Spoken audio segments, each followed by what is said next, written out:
Hi friends, Mahanadi serial next episode ரிவ்யூவில் என்ன நடக்குதுன்னு பார்க்கலாமாங்க.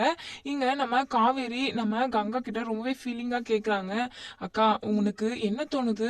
கண்டிப்பாக என்ன விஜய் விட்டுட்டு போயிடுவார்னு எனக்கு தோணுது. உனக்கு அப்படி தோணுது அக்கா அப்படின்னு சொல்லிட்டு கேட்குறாங்க. இங்கே கங்கா, என்னடி காவேரி லூசுத்தனமாக பேசிக்கிட்டு இருக்க? விஜய் கண்டிப்பாக அந்த மாதிரி செய்ய மாட்டாரு. அவர் ரொம்ப நல்லவருடி. உன் மேலே எவ்வளோ அன்பு வச்சுட்டு இருக்காரு. அப்போ ஏன் நீ இப்படி பேசிக்கிட்டு இருக்க அப்படின்னு சொல்லி கேட்குறாங்க.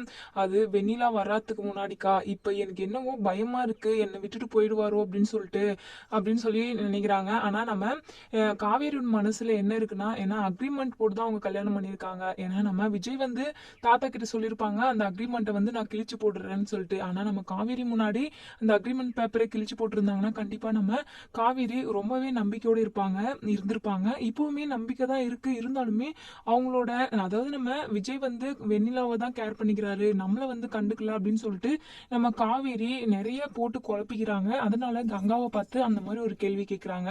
எங்க கங்கா இருந்துட்டு, இங்க பாரு காவேரி, நீ தைரியமா இரு. விஜய் உன்னை தவிர வேற யாரையுமே ஏற எடுத்து கூட பார்க்க மாட்டாரு. உண்மையுமே அவர் ரொம்ப நல்லவருடி அப்படின்னு சொல்லி சொல்றாங்க.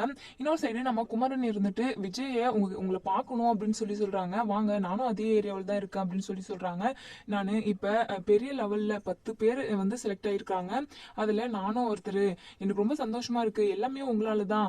நீங்க வந்து இதுக்கு இந்த ஐடியா கொடுக்கலன்னா கண்டிப்பா நான் இவ்வளோ பெரிய இடத்துக்கு வந்திருக்க மாட்டேன் அப்படின்னு சொல்லி சொல்றாங்க. விஜய் இருந்துட்டு, இங்க பாருங்க, எல்லாமே உங்களோட உழைப்பு தான் காரணம். எனக்கு எதுக்காக நன்றி சொல்லிக்கிட்டு இருக்கீங்க அப்படின்னு சொல்லி சொல்றாங்க. சரிங்க, இந்த விஷயத்த வீட்டுல யாருக்கிட்டையும் சொல்ல வேண்டாம் அப்படின்ற மாதிரி நம்ம விஜய் கிட்ட சொல்றாங்க. சரிங்க, நீங்க பெருசா ஜெயிக்க போறீங்க அப்படின்னு சொல்லிட்டு நம்ம விஜயுமே ரொம்பவே நம்ம குமரனுக்கு தைரியம் கொடுக்குறாங்க, நம்பிக்கையும் கொடுக்குறாங்க.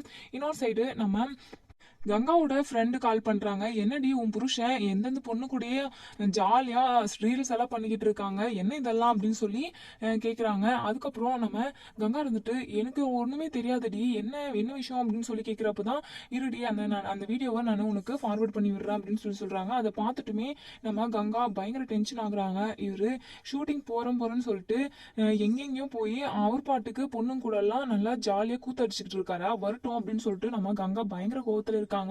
இங்க நம்ம குமரன் வந்ததுமே இங்க நம்ம கங்கா கேக்குறாங்க, என்னங்க இதெல்லாம் அப்படின்னு சொல்லிட்டு போட்டோ காட்டி கேக்குறாங்க. அது வந்து கங்கா அப்படின்னு சொல்லி நம்ம குமரன் வந்து திக்கி தடுமாறுறாரு. என்ன நீங்க தடுமாறத்துலயே எனக்கு தெரியுது, பொண்ணுங்க கூட எல்லாம் கூத்தடிச்சுக்கிட்டு இருக்கீங்களா, ஷூட்டிங் போற சாக்குல நீங்க எங்க போய் சுத்திட்டு வரீங்கன்னு எனக்கு தெரியல. எனக்கு உங்க மேல கொஞ்சம் டவுட்டாவே தான் இருந்தது, உங்க மேல எனக்கு சந்தேகமா இருக்கு, என்னை ஏமாத்திடுவீங்களா அப்படின்னு சொல்லிட்டு பயங்கரமா சண்டை போட்டுக்கிட்டு இருக்காங்க. எங்க குமரன் இருந்துட்டு, ஐயோ கங்கா, அதெல்லாம் ஒண்ணும் இல்ல, நான் விஜய் டிவியில் அந்த ஒவ்வொரு காம்படிஷனாக அட்டன் பண்ணி அதில் வின் பண்ணி ஒரே மட்டும் நான் வேற லெவலில், அதாவது ஹீரோவாக வாய்ப்பு கிடைக்கிறதுக்காக நான் ட்ரை பண்ணிக்கிட்டு இருக்கேன். இந்த விஷயத்த உங்ககிட்ட சொல்லக்கூடாதுன்னு நினைச்சேன், வாய்ப்பு கிடைச்சதும் உங்ககிட்ட சொல்லலாம்னு இருந்தேன், சாரி கங்கா அப்படின்னு சொல்லிட்டு உண்மையை சொல்லிடுறாங்க. இன்னொரு சைடு நம்ம காவேரி வந்து விஜய் கூட பேசிக்கிட்டு இருக்காங்க. விஜய் பேசுறதுக்கு எல்லாத்துக்குமே நம்ம காவேரி வந்து எடக்கு முடுக்கா பதிலாக சொல்லிக்கிட்டு இருக்காங்க. நம்ம காவேரி மனசுக்குள்ளேயே நினைச்சிட்டு இருக்காங்க, நைட் ஃபுல்லா அவளை தூங்காம நல்லா கவனிச்சுக்கிட்டீங்க போல, ஆனா நீங்க என்ன கண்டுக்கிறது இல்ல, என் மனசு வலிக்கும்னு சொல்லிட்டு உங்களுக்கு தெரியவே இல்லைல்ல அப்படின்னு சொல்லி மனசுக்குள்ளேயே நினைக்கிறாங்க. ஆனா விஜய் கிட்ட நேரா பேசுறது இல்ல. இங்க நம்ம விஜய் வந்து பேசிக்கிட்டே இருக்கிறப்ப, எனக்கு தூக்கம் வருது, நான் போறேங்க அப்படின்னு சொல்லிட்டு நம்ம காவேரி வந்து தூங்க போயிடுறாங்க. இங்க விஜய் நினைக்கிறாங்க, ஒருவேளை காவேரிக்கு பொசசிவ்னஸ் வந்திருக்குமோ, ஓ பொண்டாட்டினாவே இப்படிதான் இருப்பாங்க போல அப்படின்னு சொல்லிட்டு நம்ம விஜய் வந்து நினைக்கிறாங்க. அதுக்கப்புறம் நம்ம காவேரி நல்லா படுத்து தூங்கிடுறாங்க. நம்ம விஜய் வந்து பார்த்துட்டு, காவேரி நீ தூங்குறப்ப கூட அழகுடி அப்படின்னு சொல்லிட்டு நம்ம காவேரியை ரசிச்சுக்கிட்டு இருக்காங்க. மறுநாள் காலையில நம்ம விஜய் வந்து சீக்கிரமாவே எந்திரிச்சு வெண்ணிலாவை பாக்குறதுக்காக ஹாஸ்பிட்டல் கிளம்பி போயிடுறாங்க. அங்க டாக்டர் கிட்ட விசாரிக்கிறாங்க, வெண்ணிலாவுக்கு இதுக்கப்புறம் எந்த ஒரு பிரச்சனையும் இல்லை அப்படின்னு சொல்லி கேட்குறாங்க. இல்லைங்க, இதுக்கப்புறம் நீங்க வீட்லயே வச்சு ட்ரீட்மெண்ட் பண்ணிக்கலாம் அப்படின்ற மாதிரி சொல்றாங்க. அதுக்கப்புறம் நம்ம வெண்ணிலாவை வீட்டுக்கு கூட்டிட்டு வந்துட்டு இருக்காங்க நம்ம விஜய். இன்னொரு சைடு நம்ம காவேரி ரொம்பவே லேட்டா தான் எந்திரிக்கிறாங்க. அப்ப ராகினி வந்து, என்ன காவேரி, இன்னுமே உனக்கு தூக்கம் தெரியலையா? விஜய் அப்பவே கிளம்பி வெண்ணிலாவை பாக்குறதுக்காக போயிட்டாங்க, நீ என்ன நல்லா நிம்மதியா தூங்கிக்கிட்டு இருக்க?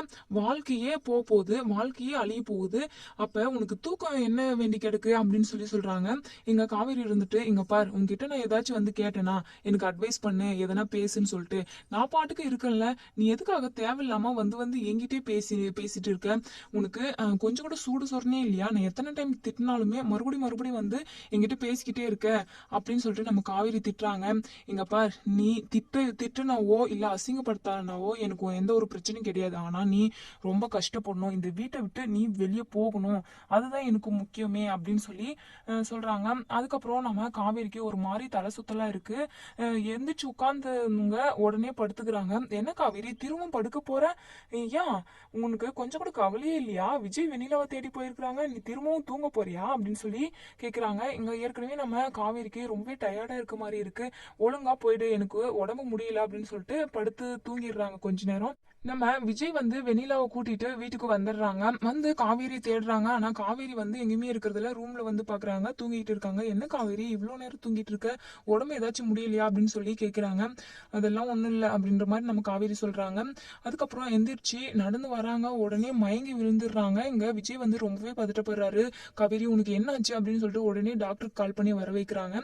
டாக்டர் நம்ம காவேரியை செக் பண்ணி பார்த்துட்டு காவேரி பிரெக்னெண்டா இருக்காங்க அப்படின்னு சொல்லி சொல்றாங்க. இதுக்கப்புறம் இவங்க ரொம்ப உஷாரா இருக்கணும், கவனமா இருக்கணும். ஏன்னா இவங்க ஹெல்த் வந்து கொஞ்சம் வீக்கா இருக்கு, நல்லா சாப்பிடணும், இவங்கள நல்லா கவனிச்சுக்கோங்க அப்படின்னு சொல்லிட்டு டாக்டர் சொல்லிட்டு போறாங்க.